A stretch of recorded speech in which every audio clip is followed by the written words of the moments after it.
Chapter 11. Now Jephthah the Gileadite was a mighty warrior, but he was the son of a prostitute. Gilead was the father of Jephthah. And Gilead's wife also bore him sons.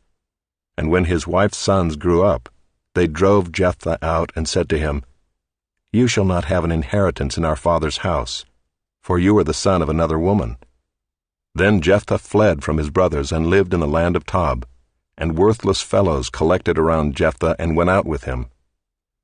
After a time the Ammonites made war against Israel, and when the Ammonites made war against Israel, the elders of Gilead went to bring Jephthah from the land of Tob, and they said to Jephthah, "Come and be our leader, that we may fight against the Ammonites." But Jephthah said to the elders of Gilead, "Did you not hate me and drive me out of my father's house? Why have you come to me now when you are in distress?" And the elders of Gilead said to Jephthah, "That is why we have turned to you now, that you may go with us and fight against the Ammonites and be our head over all the inhabitants of Gilead." Jephthah said to the elders of Gilead, "If you bring me home again to fight against the Ammonites, and the Lord gives them over to me, I will be your head." And the elders of Gilead said to Jephthah, "The Lord will be witness between us if we do not do as you say." So Jephthah went with the elders of Gilead, and the people made him head and leader over them. And Jephthah spoke all his words before the Lord at Mizpah. Then Jephthah sent messengers to the king of the Ammonites and said, "What do you have against me, that you have come to me to fight against my land?"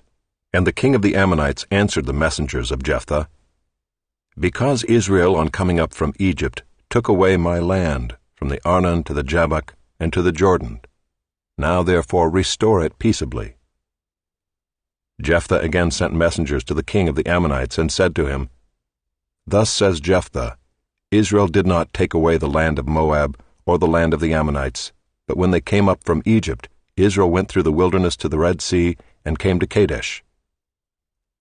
Israel then sent messengers to the king of Edom, saying, "Please let us pass through your land." But the king of Edom would not listen. And they sent also to the king of Moab, but he would not consent. So Israel remained at Kadesh. Then they journeyed through the wilderness and went around the land of Edom and the land of Moab, and arrived on the east side of the land of Moab, and camped on the other side of the Arnon. But they did not enter the territory of Moab, for the Arnon was the boundary of Moab. Israel then sent messengers to Sihon, king of the Amorites, king of Heshbon, and Israel said to him, "Please let us pass through your land to our country." But Sihon did not trust Israel to pass through his territory. So Sihon gathered all his people together and encamped at Jahaz and fought with Israel. And the Lord, the God of Israel, gave Sihon and all his people into the hand of Israel, and they defeated them. So Israel took possession of all the land of the Amorites who inhabited that country, and they took possession of all the territory of the Amorites from the Arnon to the Jabbok, and from the wilderness to the Jordan. So then the Lord, the God of Israel, dispossessed the Amorites from before his people Israel. And are you to take possession of them? Will you not possess what Chemosh your God gives you to possess? And all that the Lord our God has dispossessed before us, we will possess. Now are you any better than Balak the son of Zippor, king of Moab? Did he ever contend against Israel, or did he ever go to war with them?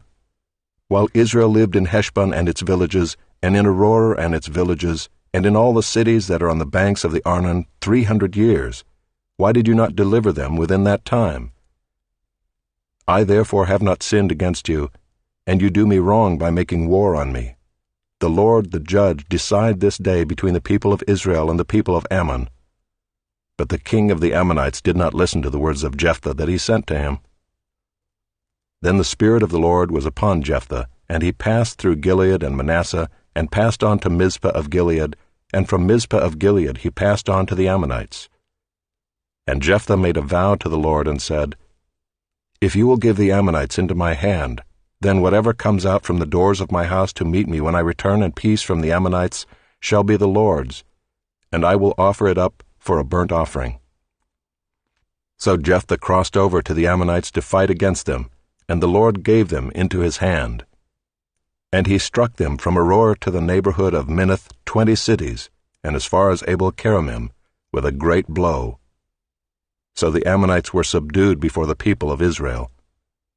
Then Jephthah came to his home at Mizpah, and behold, his daughter came out to meet him with tambourines and with dances.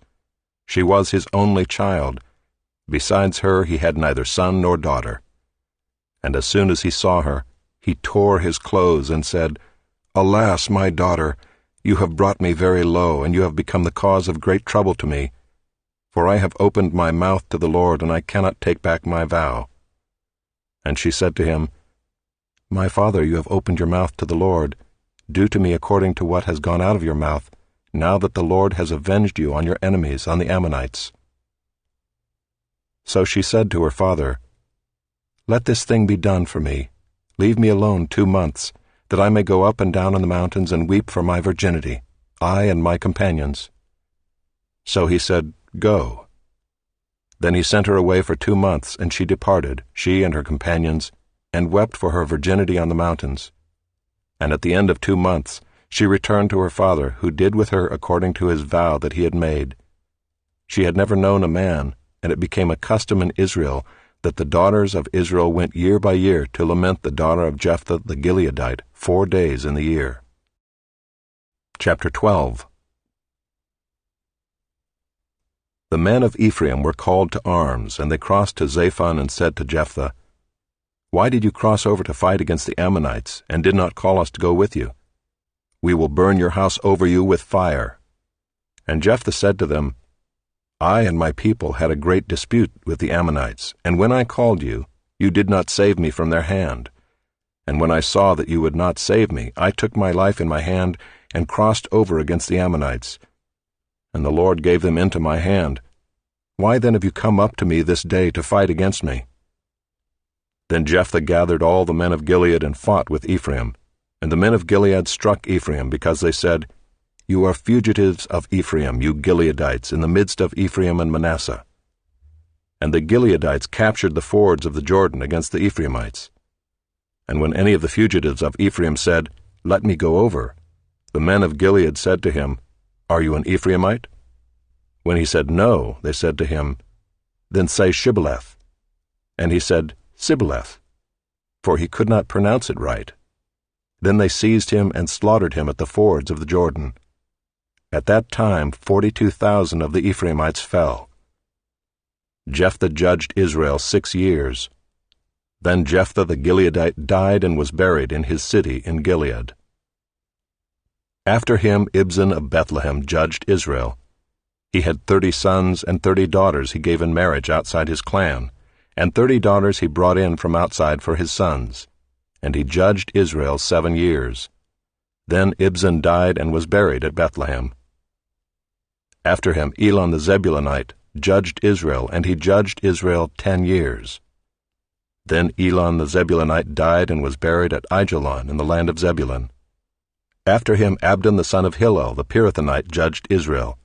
He had 40 sons and 30 grandsons, who rode on 70 donkeys, and he judged Israel 8 years.